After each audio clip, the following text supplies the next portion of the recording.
Hello guys, आज से इस चैनल पे आपको लिस्ट ऑफ स्टॉक्स के लेवल्स, बाइंग लेवल्स जो है वो आपको एक ही वीडियो में देखने को मिलेंगे। ठीक है, इससे मेरा भी थोड़ा टाइम बच जाएगा और बहुत सारे लोग कमेंट्स नहीं कर रहे हैं कि उनको कौन से स्टॉक का रिव्यू जानना है, तो इसीलिए मैं ये जो मेरे खुद के स्टॉक्स लगे हुए रहते हैं रडार पे, मैं उनके लेवल्स आप सबको बता रहा हूँ जो कि मैं कंसिडर करता हूँ। मैं आपको बाइंग के सजेशंस नहीं दे रहा, लेकिन बाइंग के लेवल्स जो मैं डिसाइड करता हूँ अपने लिए, मैं वो आपसे शेयर करूँगा आज के बाद। तो इन सारे वीडियोस में आपको बहुत सारे स्टॉक्स भी मिल सकते हैं, अराउंड 30, 40, 50 स्टॉक्स भी मिल सकते हैं, या 10, 20 भी मिल सकते हैं, या 5, 10 भी मिल सकते हैं। तो हर दिन ये चेंज होता रहेगा, हर दिन ये आएगा या नहीं वो मेरे टाइम के ऊपर डिपेंड करता है, लेकिन मैं कोशिश करूंगा इसे हर दिन डालने के लिए। तो चलिए, आज की जो पहली कंपनी है वो है हनीवेल ऑटोमेशन। हर कोई ये शेयर बाय नहीं करेगा ऑब्वियसली। उसका रीज़न है इसका प्राइस, जो कि आप देख सकते हैं 3549। आप यहाँ पे दे सकते हैं 3549 इसके एक शेयर का प्राइस है। ठीक है, तो आप में से बहुत सारे लोग, मैक्सिमम जनता इसको नहीं खरीदती होगी या इसको देखती भी नहीं होगी, लेकिन जो लोग देखते हैं उनके लिए मैं बोल रहा हूँ। तो पहला शेयर हमारा हो गया हनीवेल ऑटोमेशन। हम लोग किसी भी शेयर को जज करेंगे किससे? उनके प्रॉफिट से और उसके लॉन्ग टर्म चार्ट के पैटर्न से। ओके, तो सबसे पहले इसका हम लोग प्रॉफिट देख लेते हैं कि ये देखने लायक है या नहीं। तो देखिए, ये है इसका नेट प्रॉफिट का चार्ट, जो कि कंटिन्यूअस ग्रोथ में था। कब तक? 2020 तक। उसके बाद में सारी कंपनीज में डिप आया, इसमें भी डिप आया। ठीक है, तो ये यूजुअल है, लेकिन उसके बाद में भी डिप आया और अब जाके इसने रिकवरी स्टार्ट की है। तो इसमें अभी एक क्वार्टर ऐड होना बाकी है, तो ये तो ऑटोमेटिकली इस वाले से ऊपर जा चुका है। जो भी लास्ट क्वार्टर इसमें ऐड होगा तो ये 400 के ऊपर चला जाएगा। तो फिलहाल इसमें ग्रोथ प्रॉफिट वाइज तो दिख रही है। तो चलिए अब इसका चार्ट देख लेते हैं। चार्ट देख रहे हैं हम लोग, जैसे प्रॉफिट कंटिन्यूअस ग्रोथ में है, ये भी कंटिन्यूअस ग्रोथ में है, तो कोई प्रॉब्लम नहीं है। ठीक है, इसमें कभी भी किसी ने इन्वेस्टमेंट किया होगा 2-3 साल पहले, तो वो इसमें प्रॉफिट में ही होगा। इसका जो फर्स्ट लेवल हमारा होगा, जो पास का लेवल हमारा इन्वेस्टमेंट का है, वो होगा 30600। ये हमारा फर्स्ट लेवल ऑफ इन्वेस्टमेंट हो सकता है। इसके बाद जो सेकेंड लेवल होगा वो होगा 29410 का, और तीसरा लेवल होगा 23215 का। ओके, तो ये हमारे 3 लेवल्स हो गए। आपको पैसे कैसे इन्वेस्ट करने हैं मैंने बताया है कई सारे वीडियोस में। 25%, 25%, 50%। एंड ऑब्वियसली जिस भी स्टेज में आप इन्वेस्टमेंट कर रहे होंगे, उस स्टेज में आपको इसकी न्यूज़, मैनेजमेंट की न्यूज़, प्लस इसके प्रॉफिट्स वगैरह हर चीज़ को देख के इन्वेस्टमेंट करना है। ऐसा नहीं कि मैंने आपको लेवल्स बता दिए और आप उसके बाद ही इन्वेस्टमेंट करने लगे। आपको एनालाइज खुद से करना है। ये मेरी एनालाइजेशन है राइट नाउ। तो ये जितने भी नंबर्स हैं ना, ये नंबर्स जो है ये हर महीने चेंज हो जाते हैं। ठीक है, लेवल ऑफ इन्वेस्टमेंट हर महीने चेंज हो जाते हैं मेरे। अगर आपको अगले महीने इसमें कोई चांस दिखता है तो आप मुझसे कमेंट में अगले महीने पूछ सकते हैं। मैं ज़रूर इसके बारे में एक शॉर्ट वीडियो या फिर एक डिटेल वीडियो बनाता रहूँगा। इस स्टॉक के बारे में नहीं, किसी भी स्टॉक के बारे में। आपको जिस पे डाउट होगा उस पर आप मेरे किसी भी वीडियो पे नीचे में किसी भी स्टॉक के बारे में कमेंट कर सकते हैं। मैं उसके लिए एक शॉर्ट डिटेल आप में डाल दूंगा। नहीं, अगर मेरे पास टाइम होगा तो मैं आपके कमेंट को रिप्लाई करके आपका आंसर दे दूंगा। ठीक है, तो चलिए, हनीवेल ऑटोमेशन का ये लेवल हो गया। अब चलते हैं अगले स्टॉक पे। चलिए, अगली कंपनी है भारत रसायना, जिसका प्राइस है 8605.80। ओके, तो 8605.80 भी कोई सस्ता नहीं है। तो ये भी स्टॉक जो है थोड़ा महंगा है। हम लोग क्या जा रहे हैं, डिक्रीज़ कर रहे हैं। जो हमारे आगे आने वाले स्टॉक्स होंगे उनके प्राइसेस धीरे धीरे कम होते जाएंगे। ओके, तो इस तरह से मैं वीडियो बना रहा हूँ। तो इसका प्राइस 8605 है। ये भी थोड़ा महंगा दिख रहा है स्टॉक। ठीक है, और इसकी हिस्ट्री आप देखेंगे तो ग्रोथ फेज़ में है, लेकिन बाकी स्टॉक्स के जैसे ही ये 21 के मिड के बाद में गिर रहा है। तो इसका प्रॉफिट एक बार चेक कर लेते हैं। तो देखिए, भारत रसायना पे हमने एक वीडियो बनाया था, डिटेल्ड वीडियो, लेकिन वो पिछले महीने का था। तो उसके जो पास के लेवल्स हैं वो चेंज हो चुके हैं। ओके, तो उसमें मैंने प्रॉफिट आपसे डिस्कस किया था और डिटेल में डिस्कस किया था कि ये कंटिन्यूस ग्रोथ में तो था, लेकिन बहुत ज़्यादा हैवीली ग्रो नहीं होता है ये। ठीक है, और अभी जो है दिसंबर तक इसका जो ग्रोथ है वो 163 करोड़ का है। तो अभी इसमें एक क्वार्टर ऐड होना बाकी है, उसके बाद शायद हो सकता है ये इससे ऊपर चला जाए। ओके, तो थोड़ी रिस्पेक्टेड कंपनी है और इसमें कोई फ्रॉड वगैरह की भी कोई न्यूज़ वगैरह नहीं है। तो प्योरली मार्केट प्रेशर की वजह से ये नीचे जा रहा है। ठीक है, तो हम लोग इसके भी लेवल्स देख लेते हैं। देखिए जो इसका पहला जो लेवल बन रहा है वो फ़िलहाल यहीं बन रहा है जहाँ इसका बेस बना था, ये इसी बेस को मेंटेन कर रहा है। तो पहला हो सकता है कि ये यहाँ से रिटर्न कर जाए, इसके बहुत ज़्यादा चांसेस हैं कि ये यहीं से रिटर्न कर जाए। ओके, अगर ये यहाँ से टर्न नहीं होता है तो हमारा जो इसका पहला जो पास का लेवल बनेगा वो बनेगा 8040 का। ठीक है, तो ये हमारा पहला लेवल हो गया। और जो इसका दूसरा और आखिरी लेवल बनेगा, इसमें मैं तीसरा लेवल नहीं बनाऊंगा, ठीक है। तो इसका जो दूसरा और आखिरी लेवल बनेगा वो बनेगा 6440 का। ठीक है, देख रहे हो गैप बहुत ज़्यादा है, इसलिए मैं इसमें तीसरा लेवल नहीं बना रहा, क्योंकि उतना गिरा मतलब समझो कुछ कुछ तो गड़बड़ हुआ बड़ा, है ना। तो भारत रसायन के लिए यही 2 लेवल्स मेरे रहेंगे। अगली एक बड़ी कंपनी है अतुल लिमिटेड। ठीक है, इसका नाम बहुत ज़्यादा आप सुनते होंगे अगर आप केमिकल इंडस्ट्री में इंटरेस्टेड रहते होंगे तो। इसका भी प्राइस है 7038.25 अभी। और ये भी सेम वैसी ही कंपनी है, देख सकते हैं कंटिन्यूस ग्रोथ हमारी फेवरेट कंपनीज़ में से है, मेरे पास भी इसकी होल्डिंग है। तो इसका भी सेम हाल है, यहाँ से ये नीचे गिरा है तो मार्केट प्रेशर की वजह से ही गिरता हुआ ये दिख रहा है। और आप ये देख रहे हैं ये रेड कलर की लाइन, तो ये जो है ये मूविंग एवरेज की लाइन है। ठीक है, तो अभी ये यहीं पर सस्टेन कर रहा है, देख रहे हैं ये वाली जो कैंडल थी इसने भी यहाँ पे ही इसको छुआ। फिर मैं इसको क्लियर कर देता हूँ, ये देखिए ये वाली जो कैंडल है इसने भी मूविंग एवरेज को छुआ, इसने भी मूविंग एवरेज को छुआ, वहीं पे ये मेंटेन कर रहे हैं अपने आप को, नीचे जाना नहीं चाह रहे हैं। इसने भी यहीं पे अभी अपनी पोजीशन बना रखी है।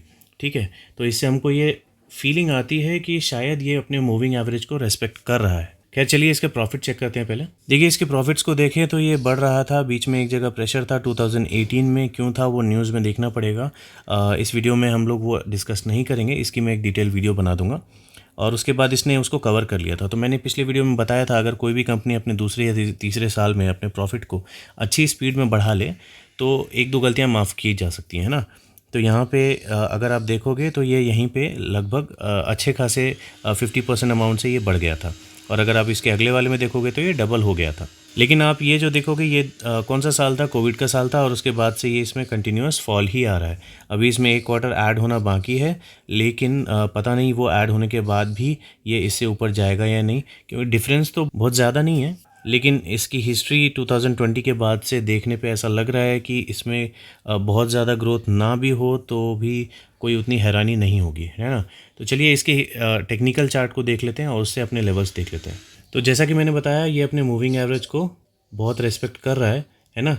लेकिन और एक चीज़ आप इसमें देखेंगे, यहाँ पे एक बहुत बड़ी बाइंग आई थी, तो यहाँ पे कोई तो बायर है जो बहुत बड़ा बायर यहाँ पे बैठा हुआ है। तो हो सकता है उन्हीं जैसे कुछ बायर्स यहाँ पे इसको नीचे ना गिरने दे रहे हों। तो जो भी रीज़न हो, खैर अपने को उतना ज़्यादा प्रॉफिट तो अभी 2020 के बाद नहीं दिखा है इसमें। तो अपने लेवल्स वगैरह चेक कर लेते हैं और उसी के बेसिस पे हम लोग जो भी लोएस्ट पॉसिबल हमारे टारगेट्स होंगे हम लोग वो सब लगाते रहेंगे। तो प्राइस इसका जो अभी चल रहा है वो चल रहा है 7038.25 का। लेकिन हमारा जो फर्स्ट लेवल ऑफ टारगेट होगा वो होगा 6620 के आसपास। ठीक है, तो काफ़ी नीचे है ये। 6620 हमारा फर्स्ट लेवल होगा और इसमें भी मैं सिर्फ 2 ही टारगेट दूंगा। दूसरा टारगेट होगा 5845 का। ठीक है, तो इससे नीचे अगर ये गिरता है तो इसमें कुछ मेजर प्रॉब्लम होगी, तभी ये इससे नीचे गिरेगा, अदरवाइज़ अपने को इतना टारगेट काफ़ी है।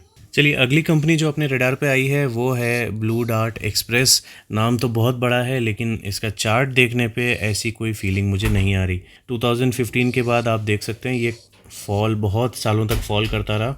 फिर 2020 में जो बहुत सारी कचड़ा कंपनीज़ ऊपर गई तो उसके साथ साथ ये भी ऊपर गई। मैं नहीं बोल रहा कि ये कचड़ा कंपनी है, लेकिन टेक्निकली ये मुझे अट्रैक्टिव नहीं दिख रही। खैर जो भी रीज़न हो, अगर आप इसमें एवरेजिंग करना चाहते हैं या फिर आप इसमें पहली बार इन्वेस्टमेंट करना चाहते हैं, आपको कुछ मालूम चला है इसके बारे में, तो भी मैं आपके इसके लेवल्स बता दूंगा। लेकिन मैं इसमें इन्वेस्ट पर्सनली मैं नहीं करूँगा। थोड़ा इसके प्रॉफिट्स चेक कर लेता हूँ। देखिए जैसा कि एक्सपेक्टेड था इसका एनुअल प्रॉफिट ग्रोथ बहुत ही बेकार दिख रहा है मुझे। तो ये रिसेंट में जो 2 बड़े ग्राफ्स आए हैं तो ये एक अच्छी चीज़ दिख रही है कंपनी के लिए, लेकिन as an investor, as a long term investor, मैं पर्सनली इसमें इन्वेस्ट करने से थोड़ा बचूंगा। चलिए अब इसके लेवल्स देख लेते हैं। देखिए जो इसका पहला पास का लेवल बन रहा है वो बन रहा है 5650 का। दूसरा जो लेवल बन रहा है वो बन रहा है 4985 का। और तीसरा जो लेवल बन रहा है वो बन रहा है 3375 का। तो ये इसके लेवल्स हो गए। चलिए अब आगे बढ़ते हैं अगले शेयर पे। चलिए अगली कंपनी है टाटा एलेक्सी। बहुत सारे लोगों की फेवरेट कंपनी और बहुत सारे लोग इसमें टारगेट ढूंढ रहे हैं कि कहाँ इन्वेस्ट करें, कब करें। बहुत सारे लोगों ने तो यहाँ पे कर भी दिया है ना। तो वो फोमो बाइंग है या जो भी है वो तो इसके आगे बढ़ने पे ही पता चलेगा कि ये ऊपर जाता है कि नीचे जाता है। लेकिन मैं ये मान के चल रहा हूँ कि ये यहाँ से इतना अभी इसमें स्कोप बाकी है। ठीक है, अगर ये यहीं पे कंसोलिडेट करता है तो हो सकता है कि यहाँ से कुछ टाइम के बाद ऊपर चला जाए, लेकिन अभी फ़िलहाल मैं इसमें बाइंग इमीडिएटली नहीं करूँगा। थोड़ा सा इसका प्रॉफिट चेक कर लेते हैं, उसके बाद आगे बात करते हैं। देखिए एक नज़र में ही प्रॉफिट देख के मालूम चल रहा है कि ज़बरदस्त इसमें ग्रोथ चल रही है ना। तो 2020 में सबको प्रेशर फील करना पड़ा था, तो इसने भी किया था और उसके बाद इसने सब कुछ अपना लॉस कवर कर लिया था। लॉस छोड़िए, इसने बहुत ज़बरदस्त प्रॉफिट अभी तक दे दिया है लोगों को। ठीक है, तो नो डाउट हम लोग इसके टेक्निकल पे लेवल्स बात कर सकते हैं। तो चलिए अभी ये देखने से तो पता चल रहा है कि टेक्निकली इसमें कोई बहुत हैवी ग्रोथ मतलब पास्ट में नहीं थी। यहाँ पे देख सकते हैं, यहाँ पे जिसने इन्वेस्टमेंट किया होगा उसको यहाँ पे बहुत हैवी लॉस हुआ होगा। हो सकता है उसने यहाँ पे बेच भी दिया हो, कई सारे लोगों ने बेचा होगा। और जो इसकी मेन जो ग्रोथ दिख रही है ना, वो 2020 के बाद की ही दिख रही है। और इसके न्यूज़ वगैरह सब आपको मालूम है, वो ईवी वगैरह सब आने की वजह से और बहुत कुछ आने की वजह से इसमें टाटा एलेक्सी के शेयर में इसमें ग्रोथ है। तो ये न्यूज़ बेस्ड भी है और प्रॉफिट बेस्ड भी है, बहुत सारी रीजंस हैं। तो चलिए इसका लेवल बात कर लेते हैं। देखिए जो लोग इसको होल्ड करते होंगे वो मेरे लेवल्स देख के थोड़े नाराज़ भी हो सकते हैं, लेकिन ये मेरे पर्सनल लेवल्स है जिस पे मैं पर्सनली कंफर्टेबल फील करूँगा इन्वेस्ट करने के लिए। ठीक है, मेरे पास ये स्टॉक है नहीं, लेकिन मैं सही में चाहता हूँ कि मुझे ये स्टॉक चाहिए। ओके, लेकिन मैं फोमो बाइंग नहीं करूँगा, मैं फियर में बाई नहीं करूँगा कि मेरे से छूट जाएगा। तो मैं इसको ऐसी पोजीशन पे बाय करूँगा जिसमें मैं कंफर्टेबल फील करूँ। तो इस महीने स्पेसिफिक इस महीने के लिए ही बोल रहा हूँ, जो इसमें मेरा फर्स्ट लेवल ऑफ इन्वेस्टमेंट का टारगेट होगा वो होगा 5610 के पास। ठीक है, दूसरा मेरा टारगेट होगा 4464 के पास। और तीसरा जो मेरा टारगेट है, गाइज प्लीज़ गुस्सा मत हो जाना मेरे ऊपर, ठीक है, ये मेरे पर्सनल टारगेट्स है, 2520। तो ये मेरे 3 टारगेट्स हैं। अब मैंने 3 टारगेट्स इसमें क्यों बनाए, क्योंकि टेक्निकली देखा जाए तो इसने पहले भी ऐसा किया है कि ये यहाँ से फॉल इसने देखा है। तो हो सकता है, मैं नहीं चाहता कि ऐसा हो, लेकिन हो सकता है कि ये यहाँ से जितना इसने स्पीड में मतलब पहाड़ चढ़ा है उतनी स्पीड में ये पहाड़ से उतरे भी। ठीक है, ऐसा हो सकता है। तो जैसा हम लोग करते हैं अपना सेफ हम लोग इन्वेस्टमेंट करेंगे, पहले लेवल पे 25%, दूसरे लेवल पे 25%, तीसरे लेवल पे 50%। ठीक है ना, और बाकी उसके बाद कोई टेंशन ही नहीं है। चलिए मूव करते हैं अब अगले शेयर पे। अगला शेयर है जिलेट इंडिया। इसका भी आप प्राइस देखेंगे तो 4704.45 चल रहा है। और अगर इसका चार्ट देखेंगे तो बहुत ही मज़ेदार चार्ट है, ये देखिए। तो ये पूरा स्नेक बना हुआ है, लेकिन ओवरऑल आप देखेंगे तो ये ऊपर ही गया है। ठीक है, लेकिन फिर भी आप ये अज्यूम करके चलिए कि जिसने 2015 के टॉप में इसमें कहीं पे बाइंग कर ली होगी या यहाँ पे मिडिल में कहीं बाइंग कर ली होगी, वो भी अभी यहाँ पे लॉस में होगा। ठीक है, तो ऐसे स्टॉक को ज़्यादा अच्छा कंसिडर मैं नहीं करता, लेकिन फिर भी चलो कोई बात नहीं। अगर बहुत लॉन्ग टाइम के लिए रखा जाए तो शायद ये कंपनी बहुत ज़्यादा लॉस ना दे, प्रॉफिट दे दे। तो वो ध्यान में रख के हम लोग इसके प्रॉफिट पहले चेक कर लेते हैं। गाइस सच बोलूँ, इसका प्रॉफिट देख के मुझे नहीं लग रहा कि मुझे इसमें थोड़ा भी आगे डिस्कशन करना चाहिए। मुझे पसंद नहीं आए ये प्रॉफिट्स, तो मैं तो इससे बाहर हूँ, लेकिन मैं फिर भी एक बार चेक कर लेता हूँ इसका टेक्निकल दोबारा। तो चलिए लेवल्स बता देता हूँ मैं फिर भी उन लोगों के लिए जो इसमें करना ही चाहते हैं इन्वेस्टमेंट। तो पहला जो लेवल बन रहा है वो बन रहा है 4355 का, ये है पास वाला लेवल। ओके, और जो दूसरा लेवल है वो बन रहा है 4258। इसमें ज़्यादा नीचे के लेवल्स मुझे नहीं दिख रहे पर्सनली। मुझे लग रहा है कि इससे बहुत ज़्यादा नीचे नहीं गिरेगा और ये वापस ऊपर पलट जाएगा। और अगर नहीं ऐसा कुछ होता है, ऊपर नहीं पलटता है, तो भी ये एक रेंज बाउंड में मुझे लगता है कि ये चलता रहेगा। ठीक है, तो लेवल्स मैंने बता दिए। अब चलते हैं अगले स्टॉक पे। अपना 7वां स्टॉक है JSW होल्डिंग्स, जिसका प्राइस है 3940। और इसकी अगर हम लोग टेक्निकल चार्ट देखें तो शुरुआत तो कुछ अजीब सी है, लेकिन एक टाइम स्पेसिफिक के बाद से इसने एक कंटिन्यूस ग्रोथ दिखाई है। यहाँ पे अगर एक W का पैटर्न बन जाता है तो यहाँ से एक अच्छी बाइंग शायद आ जाए। खैर ये सब हम लोग बाद में बात करेंगे, पहले इसके प्रॉफिट देख लेते हैं। देखिए ये देख के ऐसा लग रहा होगा कि ये क्वार्टरली चार्ट है, लेकिन नहीं, ये एनुअल चार्ट है। और कभी कभी ऐसे अजीब से चार्ट आते हैं जिसमें देखिए यहाँ पे इसने प्रॉफिट दिखाया, फिर ये एक गांधी जी के 3 बंदर, फिर ये प्रॉफिट, फिर 3 बंदर। अभी ये एक प्रॉफिट दिखाया, पता नहीं अभी यहाँ पे 2 बंदर बाकी है, तो मुझे नहीं पता, लेकिन मैं तो इससे बाहर हूँ, है ना। मैं इसमें इन्वेस्टमेंट नहीं करूँगा। लेवल्स मैं बता देता हूँ। पहला लेवल है 3745 का, दूसरा लेवल है 2625 का, और तीसरा है 1720 का। ओके, तो ये इसके 3 लेवल्स हो गए। बढ़ते हैं अगले स्टॉक पे। चलिए, अपना अगला स्टॉक है फाइज़र।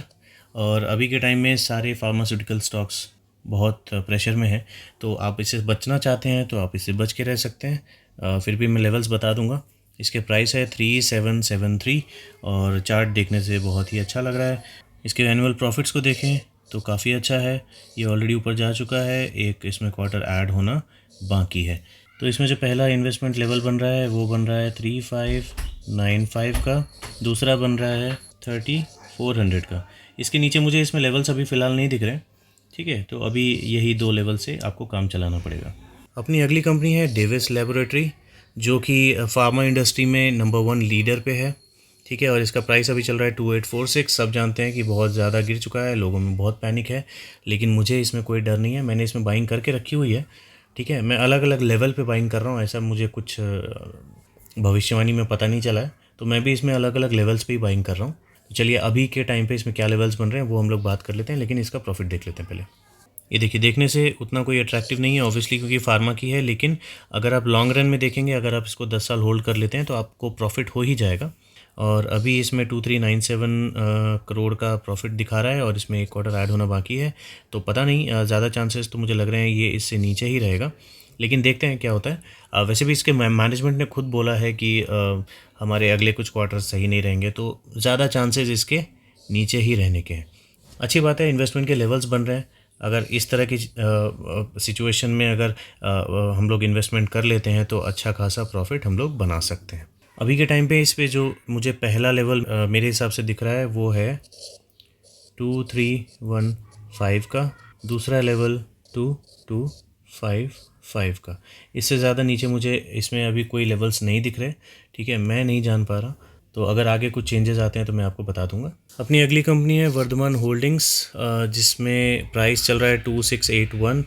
देखने से मुझे बिल्कुल भी इंटरेस्टिंग नहीं लग रहा है। यहाँ से देखिए कितना गंदा फॉल है, ठीक है, उसके बाद भी उठा है, तो ये अपने पुराने हाइट को छू नहीं पाया और अभी यहाँ से फॉल कर रहा है, ठीक है। तो अब पता नहीं है कहाँ तक फॉल करेगा, लेकिन लॉन्ग रन में मुझे अच्छा नहीं दिख रहा।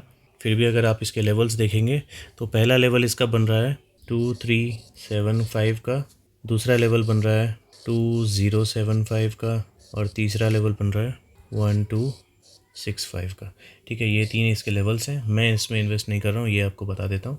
चलिए, तो अब 10 कंपनीज़ हो गए हैं। आप मुझे बता दीजिएगा, अगर इससे ज़्यादा एक वीडियो में मुझे नहीं बनाना चाहिए तो मैं उसका एक सेपरेट वीडियो बना दूंगा, ठीक है। और अगर आप स्पेसिफिक कुछ इंडस्ट्रीज़ के वीडियोस मुझसे एक वीडियो में बनवाना चाहते हैं, आई मीन जैसे फार्मा की बहुत सारी कंपनीज़ एक वीडियो में, या केमिकल की बहुत सारी कंपनीज़ एक वीडियो में, तो इस तरह से आप चाहते हैं तो आप कमेंट में मुझे बता देना। अगर मेजॉरिटी मुझे एक ही तरह के कमेंट्स सजेस्ट करेगी तो मैं उस तरह की वीडियोस बनाना शुरू कर दूंगा।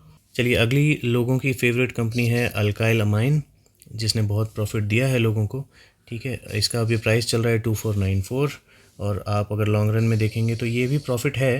ये जो पहाड़ दिख रहा है ना, इसकी वजह से ये कुछ भी मालूम नहीं चल रहा, लेकिन यहाँ पे भी इसने प्रॉफिट दिया है, लेकिन यहाँ पे कुछ ज़्यादा ही प्रॉफिट हो चुका है, तो इसलिए गिरने की रफ्तार भी उतनी ही तेज़ है।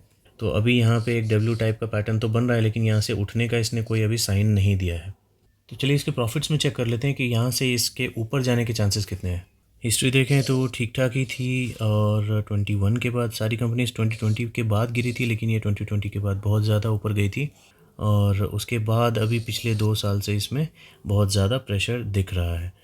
तो अभी इसमें एक क्वार्टर ऐड होने के बाद ये इससे तो ऊपर चला जाएगा, पिछले साल से ऊपर ही इसका एनुअल ग्रोथ दिखाएगा। तो शायद इसमें थोड़ी बहुत ग्रीन कैंडल्स बनने के चांसेस बन जाएँ। तो चलिए, इसके लेवल्स देख लेते हैं। अगर ये यहाँ से ऊपर नहीं जाता, ठीक है, अगर ये यहाँ से ऊपर नहीं जाता मीन्स यहाँ पे एक बहुत अच्छी ग्रीन कैंडल बहुत अच्छे वॉल्यूम के साथ अगर नहीं बनती, तब हम लोग इसके लेवल्स पे हम लोग बाइंग करने के बारे में सोचेंगे। पहला जो इसका लेवल बन रहा है वो बन रहा है 2324 का, दूसरा जो बन रहा है वो है 2170 का, और तीसरा लेवल है 1650 का। तो ये 3 लेवल्स हैं अल्काइल अमाइन के लिए।